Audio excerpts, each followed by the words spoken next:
Hello everyone and welcome. Gukesh has now won the Candidates Tournament and will face Ding Loren in the World Championship match. So I thought this would be the perfect opportunity to go through Chessbase and have a look at Gukesh's first ever game.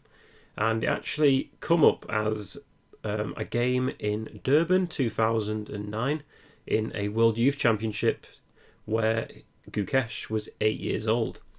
And in this game, Gukesh is playing with the black pieces and he plays quite a good game. So his opponent in the World Youth played pawn to e4, and Gukesh decided to play the Scandinavian defence with pawn to d5, a very aggressive opening.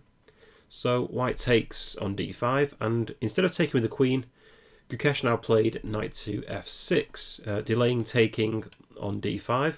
So now black can opt to take with the queen or the knight, and you get a lot of funky lines in this position, because white can play pawn to c4 here, continuing to protect the pawn, and then black can play moves like e6 or c6 and get into a gambit.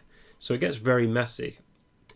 In the game though, white decides to play the move knight to c3. Quite a solid option, just reinforces the pawn on d5.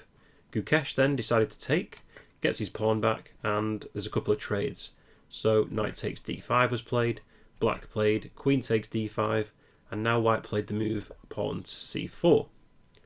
In the game, Gukesh decided to play queen to a5 to get his queen away from the pawn, but according to the engine, the best move is queen to e4 with check, because after queen to e2 you can take, bishop takes, and now you should play knight to c6, whereupon you can start attacking this c2 square and start forking the king and the rook.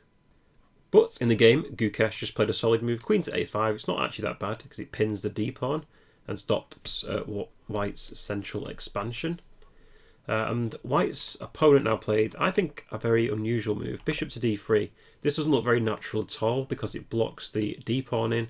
This bishop probably should come to e2 with knight to f3 and castle quickly. Then you can start playing d4. So yeah, bishop to d3 is a bit of a weird move. Gukesh though played a solid move, knight to c6, again preparing ideas of knight to b4, and just developing quickly. This is what you should do in the early stages of the game. Just develop, get your queen out, not get your queen out, get your pieces out, not your queen, but then castle. In the game, white decides to play knight to f3, so she does get her pieces out, but this now allows black to play quite a nice move, just bishop g4. So pins the knight to the queen. There's nothing too majorly bad here for white, but they soon get into a bit of trouble. White plays h3, hits the bishop, and forces it backwards. Gukesh played bishop to h5, still maintaining the pin on the knight against the queen, and white played g4, and the bishop is forced to retreat back to g6, whereupon white decided to take it off, and h takes g6. Now this doesn't look too bad. If we put on the engine though, it's actually -2 to black. And why is this? Well, it's because the queen pins this d pawn, but now this rook has also entered the game. And white's king, wherever it goes, will no longer be safe anywhere. And also, look at the piece control from white here. This bishop's never going to get out, and this rook is doing nothing at the moment. And white doesn't even attempt to develop these pieces. She just plays the move pawn to h4, which just, I think, weakens the position even further. But now Gukesh plays one of the best moves, castles queenside, gets his rook into the game, and white decided to play pawn to a3. I think they were aiming to play pawn to b4, but after Gukesh's next move, the best move in the position, pawn to e5, which develops the bishop, also puts control in the centre of the board. If white now plays b4, this doesn't work. You can play knight takes b4, pawn takes, and queen takes rook, so the pawn will be pinned. So white's idea doesn't really work. Back to the game then, white decides to play pawn to h5. I think white's floundering a bit. Again, pawn to h5, you can't actually take on g6 because the pawn is pinned. Instead though, Gukesh just played a normal move here, pawn to e4.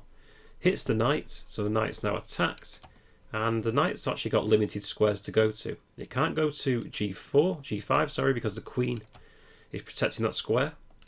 It can't go to e5 because the knight covers that square, and the knight also covers d4.